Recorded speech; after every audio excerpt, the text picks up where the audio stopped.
Formula ఈ రేస్తో రాష్ట్రానికి ఎలాంటి లాభం లేదని డిప్యూటీ సీఎం బట్టి విక్రమార్క స్పష్టం చేశారు.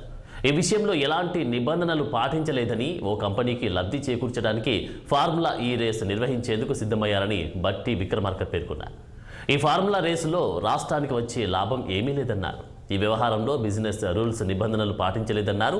ఫార్ములా ఈ రేస్ టికెట్లు అమ్ముకొని ఓ కంపెనీ లబ్ధి పొందిందని ఆరోపించారు.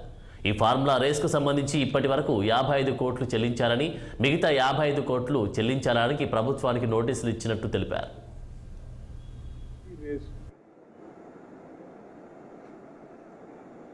ప్రజలందరూ తెలియాలి.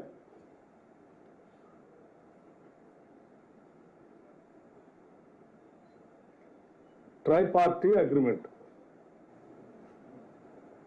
ఎవరెవరికి? దాన్ని తీసుకొని వచ్చి ఈడ రేస్ కండక్ట్ చేసుకొని టికెట్లు అమ్ముకొని దాంతో లబ్ధి పొందాం అనుకునేటువంటి ఒక కంపెనీ పేరు ఎస్ నెక్స్ట్ జెన్. సరే, అది ఎవరిదో, దానికి సంబంధించినటువంటి వాళ్ళు ఎవరో తర్వాత చెప్తాం. వారు ఏబిపి ఫార్ములా ఈ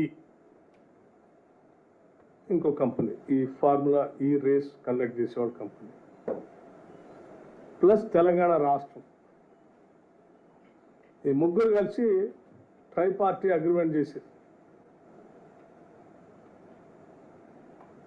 ఈ అగ్రిమెంటు 25 అక్టోబర్ 2022. దీనికి సంబంధించి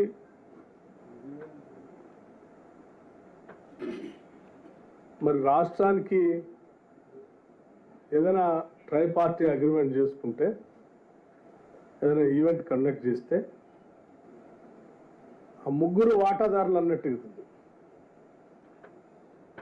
ముగ్గురు వాటాదారుల్లో మరి ప్రధానంగా హోస్ట్ చేసే నగరానికి, రాష్ట్రానికి కొంత మేలు జరగాలి, వాటా రావాలి.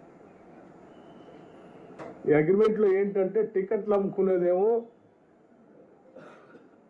ఎస్ నెక్స్ట్ జెన్ కంపెనీ, వాళ్ళు టికెట్లు అమ్ముకుంటారంటే ఇది కండక్ట్ చేసి, ఇంకో ఆయన ఫార్ములా ఈ రేస్ వాళ్ళు వచ్చి